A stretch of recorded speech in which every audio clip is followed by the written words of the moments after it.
Hi everyone, welcome back to my channel. Today I'm going to be bringing you my Rogue One, a Star Wars story review. So I feel like I should have had it out a little bit sooner. We actually went and saw it at the midnight screening on Wednesday and it's now Saturday.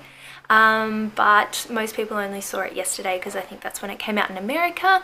But regardless, I've seen it twice now. Didn't enjoy it as much the second time, but regardless, still great. So if you want to hear my thoughts on Rogue One, a Star Wars story, then please keep watching. And of course I have my C-3PO mug full of coffee for me, ready to go, and also wearing my C-3PO t-shirt. Alright, just want to start off with the fact that Catalyst, the book, was almost like a prequel to Rogue One, a Star Wars story, and while it's not necessary to have read it, I really appreciate reading it the few weeks coming before the film, even though it's not integral to understanding the film. It makes you feel more connected to a lot of the characters, especially when some things happen, and you definitely get a better understanding of some of their backstories and why it is that Galen and Krennic are doing what they're doing and their relationship, also how perhaps Jyn would feel about Krennic. So I would highly recommend reading the book if you haven't already. It definitely made it more impactful when some of the things happened. But yeah, if you've got the chance, I would say read the book before viewing it again anyway. Alright, my number one favourite thing I think taking away from the film was K2SO. He's definitely a mix between C-3PO and Chopper from Rebels. So much sass. He is amazing. I definitely want to go and get some collectibles of K2SO. And continuing on from characters, I would have to say that I liked all of the characters that I didn't think that I would, such as Chirrut Imwe and some of the other characters from the Rebellion. I didn't like Saw Gerrera as much, but I'll get into that a bit later. I enjoyed Jyn. She wasn't my favourite character by any means, and I really enjoyed Krennic and definitely Darth Vader as well, and I'll get into more on Vader down the track. So not only are there hints in the movies and little sneaky characters that appear in 4, 5 or 6, but also characters that appear in Rebels, the TV series, if you've seen that. Not so much the characters, but there's hints towards them, and that whole kind of universe, which is great, and it's not as overdone as The Force Awakens. Things like showing the Millennium Falcon and some of the other characters that appear in that really stood out, especially upon first viewing, and Force Awakens it was very noticeable, but with Rogue One it wasn't, and it still got you just as excited as it did when Force Awakens came out last year. Not as obvious, and it was definitely exciting. There were quite a few throughout the whole movie. So it definitely gives you everything that you wanted from this Star Wars film. It gives you insights to existing characters and new characters. It gives you a whole new layer on the Rebellion, things that happen in A New Hope. It just kind of gave you everything that you wanted, but also it was a Star Wars story on its own. It didn't fit in with the first 3, and while it fitted perfectly in with the others, it definitely stood alone. It had a different feel to it than the others. It was not so much darker, but perhaps in that first, they're starting out when the Rebellion is fairly new, and also when the Empire hasn't quite come to total imperialism over the galaxy, but it's definitely a whole new Star Wars story. And you definitely get enough of that one character that I know everyone wants to see from this film, and it is perfect. Okay, so in Rogue One, they go to multiple planets. They are all different. Jedha, Yavin 4, Edon, so many different planets, and they are all perfectly beautiful. They are all different. And I feel like it's the first chance you get to see like a planet as a whole, understand like a whole culture from a planet, because they're all different, they're all beautiful, and there's a lot of detail that have been put into the planets and the landscapes that they visit. Even space, there's so much more going on in just the space scenes opposed to what you would have got in any of the other 7 films. They've just made it absolutely beautiful, and you would have seen even from the trailer when they go and there's the beach scenes with all the Death Troopers and the Shore Troopers and stuff. There's just so much detail in those, and it's completely new stuff we haven't seen before, so that was really impressive.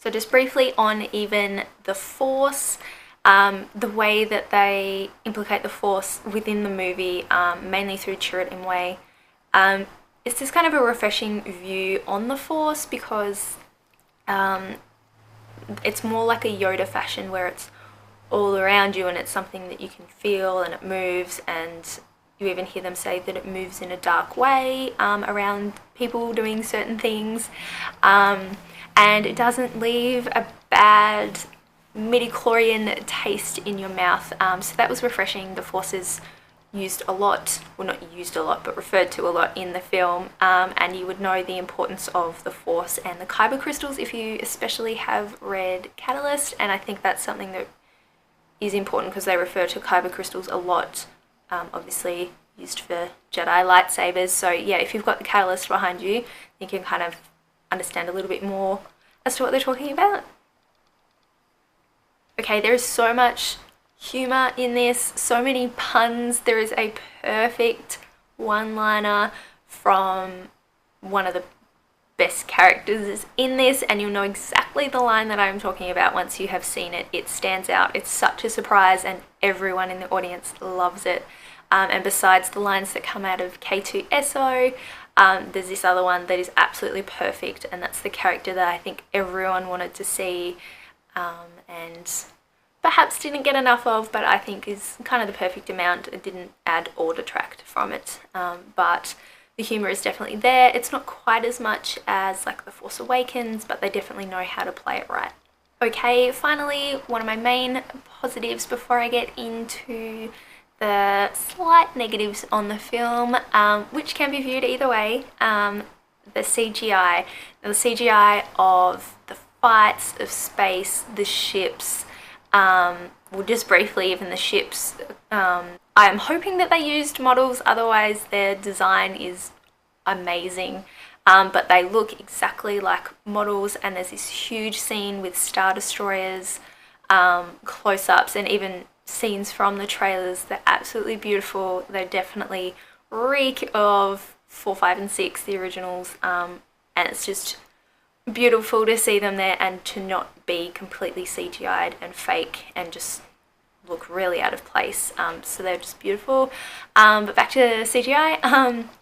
So some of the explosions that happen, when you get to see something that the Death Star does, all those scenes are perfect. They all blended in absolutely amazing, even with real life, and the CG was amazing.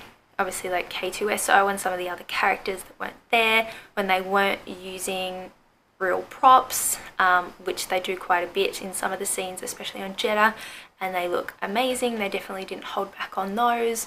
But yeah, now I'll get into kind of the drawbacks on the CGI.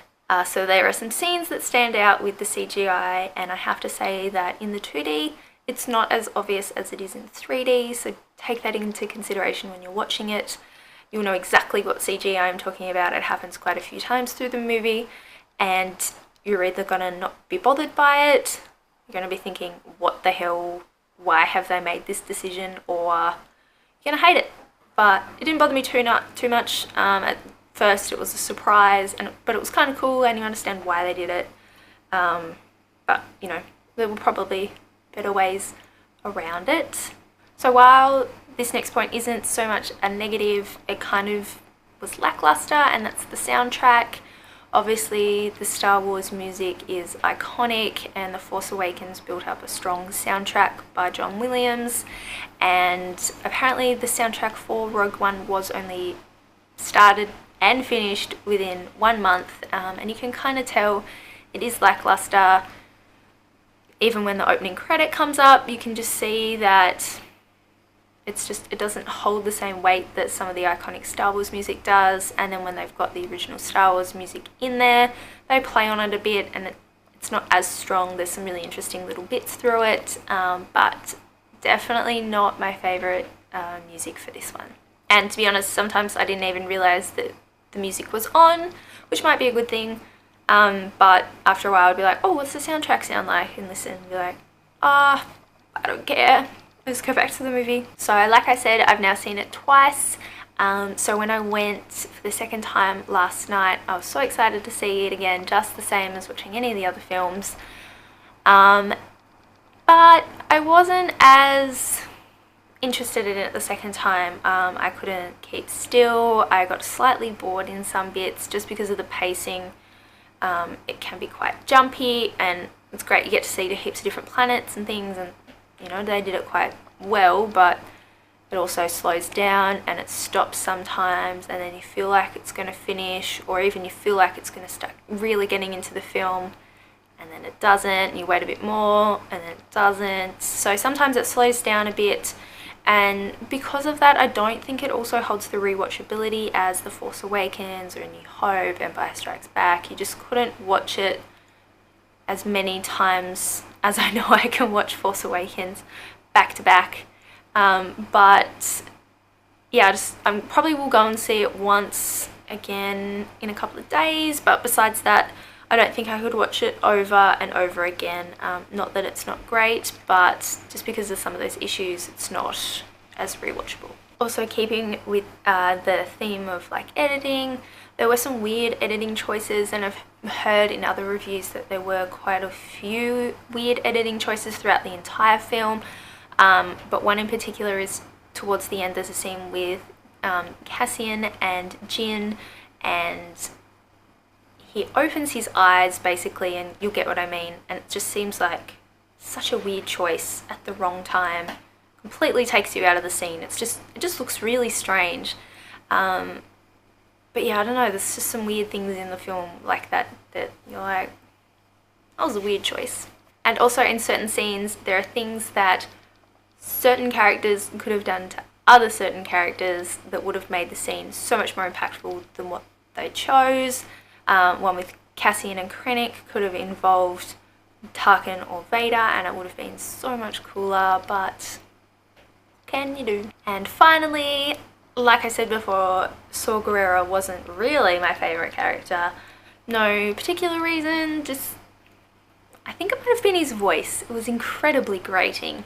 He seemed whiny, and I don't know, obviously he was integral to the plot and also to Jyn's early life and through Catalyst, but in this, I didn't like it. Almost seemed pointless. Like, it's great that he was in there, but his character could have been done so much better. His scenes just were really grating, I felt. Okay, so I really loved it. I really enjoyed it. I don't think I want to watch it as much as perhaps Force Awakens. I definitely came out with a new second or third favourite droid. We're not really sure where K2SO fits in yet, whether he's above or below R2-D2. Baby BB-8 sits at number 1, so that gives me something else to buy. Yeah, I don't think I'm going to go and watch it as many times as perhaps I saw Force Awakens. It's definitely a whole new movie, gives another layer to at least for A New Hope, and into the Rebellion. You definitely get to see the Rebellion building, and that's really great. People were complaining about character development for some of the other characters in the film, and I feel like if you can't take the Rebellion as a positive, kind of getting to know how far they would go for their cause, then that's definitely a positive. Loved Krennic, just another bad guy to love. He was exactly how I imagined him while I was reading Catalyst, and his character was absolutely played to perfection. I loved it, and I loved the war tone of the film. It wasn't as dark as some people were saying perhaps it would be, or they came out saying that it was a dark feeling film, and I didn't get that, but I loved the war tone and the Death Troopers. They're so cool. The outfit designs of some of the characters, especially with the Empire, were so cool. It was great seeing so much more detail put into characters all throughout this film, perhaps more so than in some of the other films, definitely from 1, 2 and 3. And of course the ending that joins up to A New Hope is absolutely amazing. It is probably the best scene in the entire movie. It goes for about 2 minutes, and it is awesome. So those are my thoughts on Rogue One, A Star Wars Story. I will be seeing it once more at least in cinemas. Not my favourite, but definitely still great, and I would highly recommend going to see it. Please leave any comments down below. Let me know how you felt about Rogue One, A Star Wars Story. Is it your new favourite? Please remember to like this video and subscribe to my channel, and I'll see you in my next one. Bye!